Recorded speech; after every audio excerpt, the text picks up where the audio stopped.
Communément appelée rouge-fesse au Cameroun, l'érythème fessier au dermis du siège est une inflammation cutanée causée par le prolongement d'une couche souillée par de l'urine ou alors par les selles. Selon certaines mamans, l'érythème fessier n'est pas seulement causé par cette mauvaise utilisation de la couche de bébé. Il peut aussi être causé par l'utilisation d'un mauvais détergent pour laver les couches de bébé ou alors par une substance contenue dans les couches jetables. Vous l'avez compris, nous parlons de la dermite du siège. À tout de suite. Mesdames, Messieurs, bonsoir. Heureux de vous retrouver une fois de plus sur cette Afrique Télévision. Ce matin, dans le cadre de votre émission Santé Plus, nous parlons de l'érythème fessier. Pour mieux comprendre cette infection cutanée, nous sommes avec le docteur Kamsu, médecin généraliste à l'hôpital de district de Bonassam. Docteur, bonsoir. Bonsoir, madame. Comment allez-vous? Bien, merci. Et vous? Nous allons entrer dans le vif du sujet. C'est quoi l'érythème fessier? Nous vous remercions pour la question et pour ce temps imparti pour pouvoir parler de l'érythème fessier. En effet, l'érythème fessier est une inflammation du siège, ça veut dire tout ce qui concerne les fesses du bébé en général, qui est causée par le contact prolongé des couches souillées, soit par les selles ou les urines. D'accord. Au Cameroun, 7 enfants sur 10 souffrent de cette infection cutanée. Qu'est-ce qui peut bien expliquer que les enfants, plus de la moitié des enfants qui naissent au Cameroun, naissent avec cette infection de la peau? Justement, c'est une infection assez récurrente dans notre contexte. Et celle-ci est beaucoup plus liée aux problèmes d'hygiène. Nous savons tous que les mamans, bien qu'elles soient regardantes sur l'hygiène des bébés, oublient souvent de langer les enfants à un certain rythme parce qu'on recommande de langer l'enfant toutes les 3 heures, que celui-ci soit bien sale ou pas. On demande de langer, c'est-à-dire changer les couches toutes les 3 heures. Donc la plupart des mamans ne le font pas. Soit les mamans ou les nounous, bref, celles qui s'occupent des bébés, ne prennent pas le soin de le faire toutes les 3 heures. Donc, ce qui entraîne une exposition prolongée des fesses des bébés, soit aux urines, soit aux selles, ce qui entraîne une inflammation locale et qui cause ce qu'on appelle vulgairement l'érythème fessier ou les rouges-fesses. D'accord.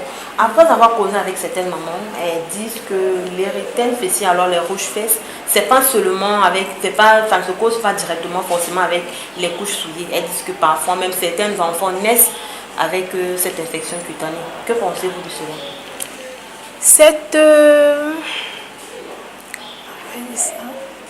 Cette croyance est erronée.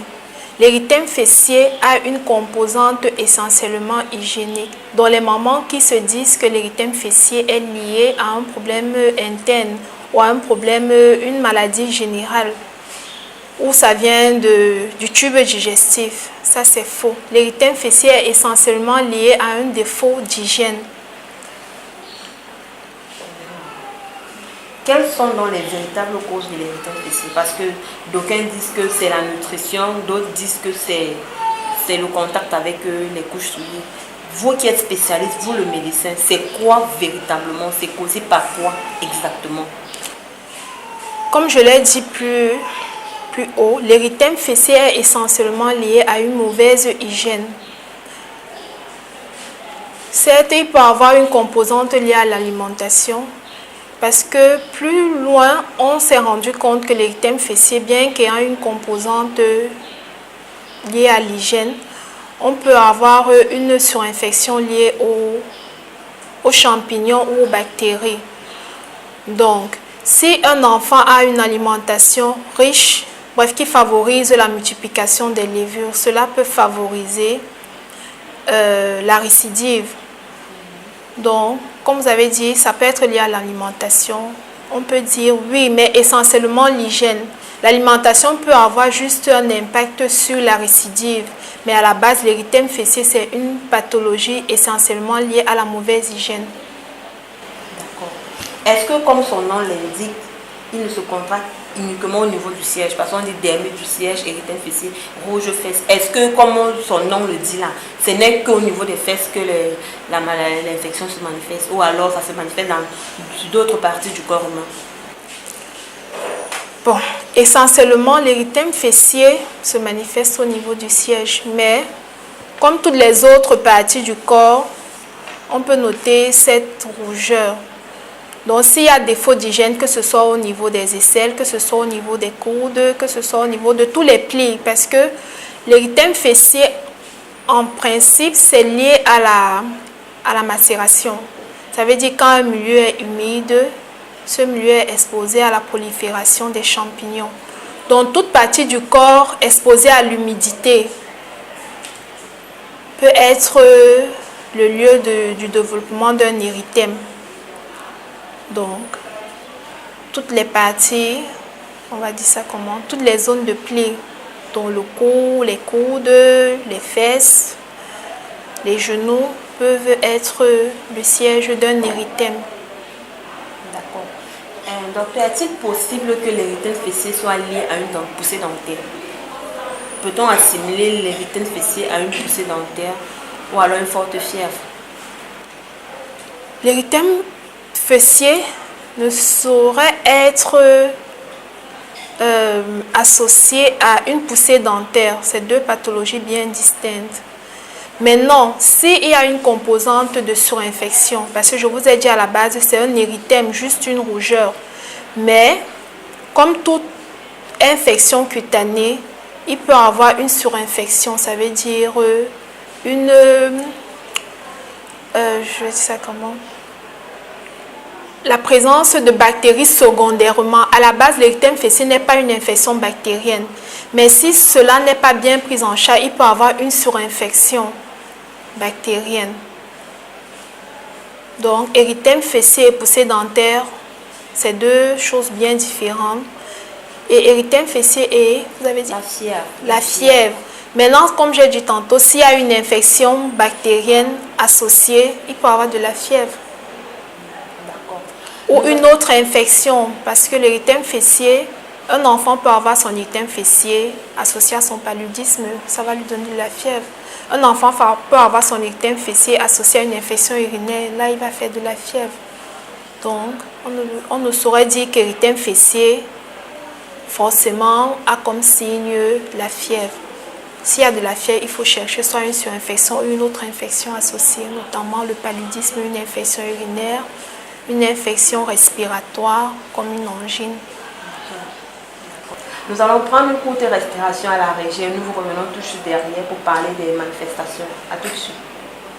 Bonjour, je suis Stéphanie, infirmière puéricultrice et aujourd'hui je suis avec Audrey et Louise et nous allons changer la couche de Louise. On y va? Alors, dans un premier temps, Audrey, je vous propose de poser Louise sur la table allongée en vous assurant de vous être bien lavé les mains au préalable. C'est fait. Très bien. Donc chaque fois, on prévient Louise de ce qu'on va lui faire. Voilà. Donc, on te pose sur la table allongée parce que nous allons changer ta couche. Est-ce que tu veux ton jouet? Voilà. Donc je vous propose dans un premier temps de retirer le pantalon et les chaussettes et on va conserver le t-shirt et le body, on va juste le relever pour éviter que Louise n'ait froid. Allez, elle nous aide en plus. Elle lève les jambes, elle est parfaite. Elle a l'habitude. Voilà, on enlève le pantalon. Alors, il n'y a pas de fréquence pour le change, simplement avant le repas ou après le repas et avant un temps et après un temps de sieste. Et puis ensuite, aussi souvent que nécessaire. Voilà. Donc Audrey, vous m'avez confié utiliser du liniment. C'est ça. Pour changer la couche de Louise. Alors on y va. Je vous propose de défaire le body. Voilà. De le remonter pour éviter qu'on ne le souille si toutefois il y a des selles. Ensuite, on va ouvrir la couche et tout de suite replier les petits scratchs pour éviter que s'ils ne soient pas repliés, ils puissent venir coller sur la peau de bébé et éventuellement le blesser. On ouvre la couche, Louise. D'accord, voilà. Voilà. Donc Audrey, je vous propose de retirer la couche et de la glisser sous le siège de Louise pour pouvoir procéder au nettoyage. Donc l'objectif du changement de la couche, c'est de vérifier l'état cutané du bébé, le mettre dans un état de propreté qui sera du coup compatible avec son confort. Alors, on va saisir un carré de coton dans lequel on va mettre du liniment. Très bien. Donc, on va commencer par les plis au niveau des cuisses. Il va falloir qu'on s'organise pour ne pas mettre sur Juliette du liniment. Alors, d'un côté, ensuite on va jeter. Ce qui est important, c'est de bien changer le coton à chaque fois. On va jeter dans la petite poubelle de décharge. L'autre cuisse.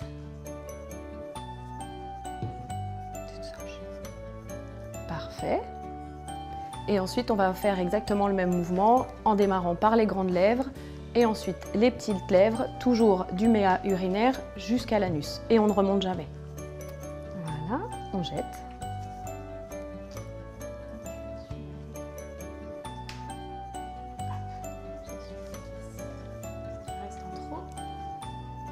Donc l'avantage du liniment, c'est qu'il va faire une protection quasi naturelle du siège de bébé et éviter ainsi les érythèmes potentiels.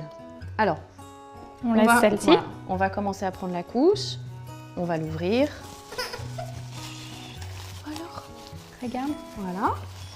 Et pour retirer la couche, on va éviter, autant que faire se peut, de soulever les pieds et du coup de retirer la base du matelas allongé. Donc soit on va faire rouler Louise sur le côté, soit sur l'un, soit sur l'autre, mais surtout on va éviter de faire ce qu'on appelle le cochon pendu. Pourquoi je préfère ne pas surélever trop la base affective du bébé? D'abord, c'est pour ne pas le désorganiser, et puis ensuite, si on est dans la foulée d'une prise alimentaire, éviter qu'il y ait des régurgitations. Voilà, donc pour son confort, c'est quand même vraiment préférable de le faire légèrement rouler sur le côté, d'un côté et puis de l'autre.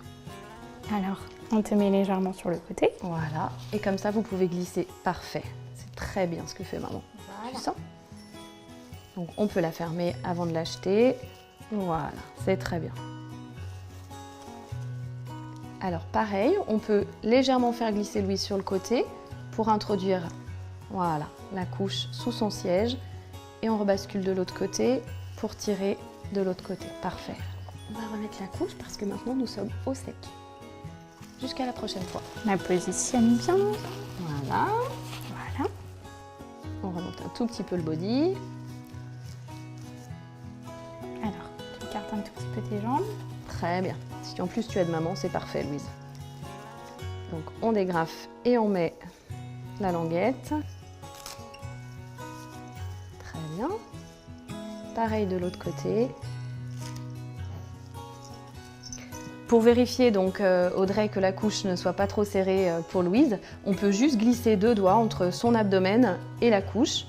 Voilà, et vérifier que la couche est bien positionnée. Voilà Louise. Maintenant tu es au sec, tu vas pouvoir retourner pour de nouvelles aventures. Tu peux lui remettre son body. Et on peut remettre le body et ensuite rhabiller Louise. Je dis plus rien, t'es captivée. Je t'ai hypnotisée. Et voilà. C'est très bien. Ce qu'on n'a pas vu parce que Audrey fait le change de manière très pro, bien sûr ne jamais laisser seul son bébé sur la table allongée et si toutefois nous avons oublié quelque chose, ne pas hésiter à le reprendre dans les bras pour aller chercher ce qui éventuellement nous manque.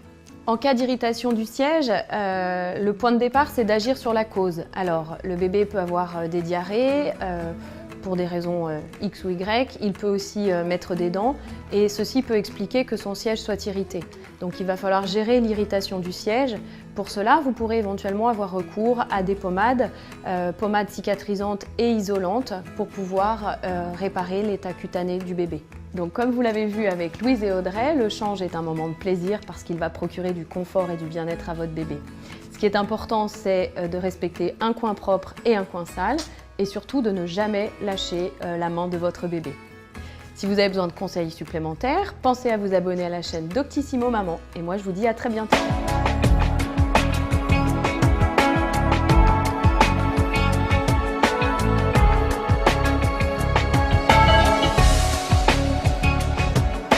Heureux de vous retrouver une fois de plus sur Reflet d'Afrique Télévision.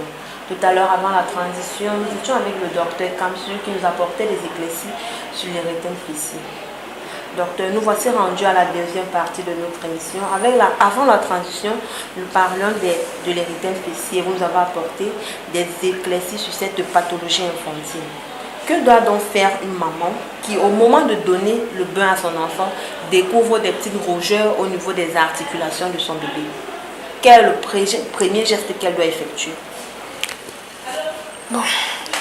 Si la maman, lors d'un bain, constate une rougeur, la première des choses, avant de se rendre à l'hôpital, elle doit revoir l'hygiène, notamment le temps de l'ange, l'intervalle de l'ange du bébé.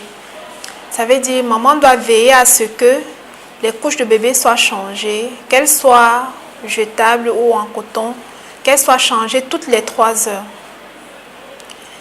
Pourquoi toutes les 3 heures? Parce que si bébé fait pipi et les urines, soit les selles, pipi ou caca, sont en contact prolongé avec sa peau, la peau de son fessier, ça va entraîner cette rougeur.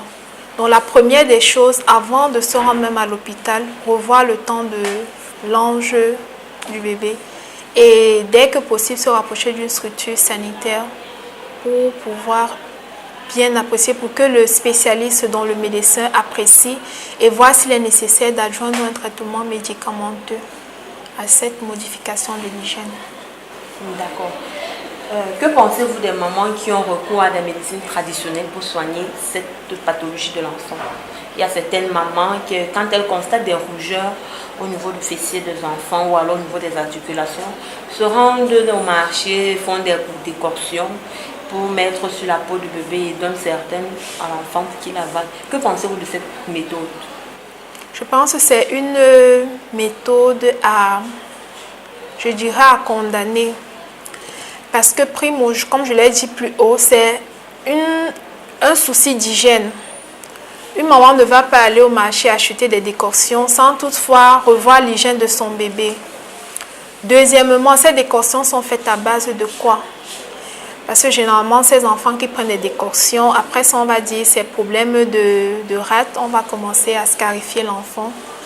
Les décoctions, nous ne connaissons pas la constitution. Nous ne connaissons même pas les moyens de conservation. Donc, tout ce que je peux dire, c'est que les mamans qui estiment que l'érythème fessier doit se soigner traditionnellement, je pense qu'elles font une grosse erreur.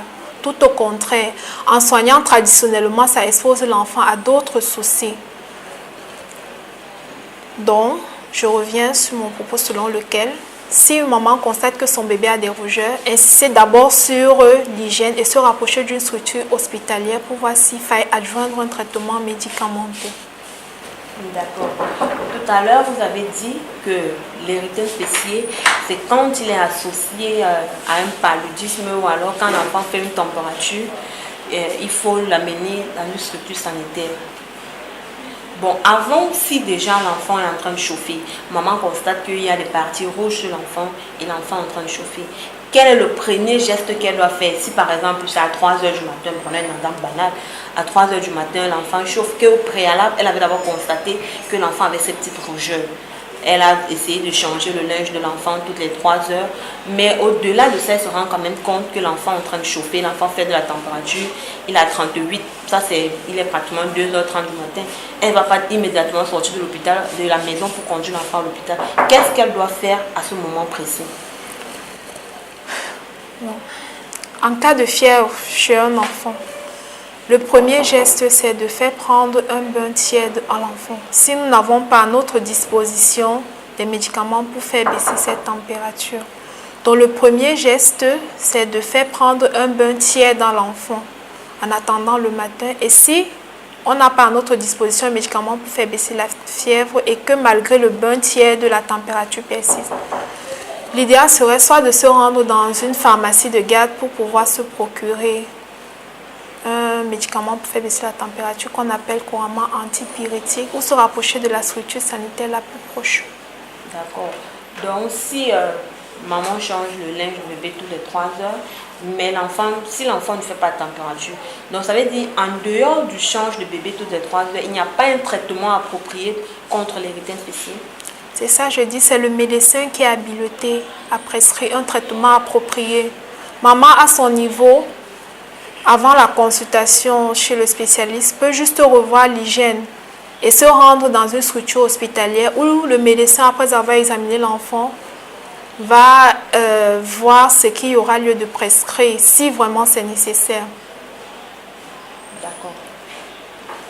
Voilà, nous espérons avoir fait le tour sur la question de l'érythème fessier. Docteur, merci de nous avoir accordé un peu de votre temps. Nous savons que travailler en pédiatrie avec les mamans, ce n'est pas du tout évident. Merci beaucoup pour le temps que vous avez accordé. D'accord, merci. Mesdames, Messieurs, c'est ici que nous mettons un terme à cet entretien. Merci d'avoir été des nôtres. Agréable suite de programme sur Reflet d'Afrique Télévision.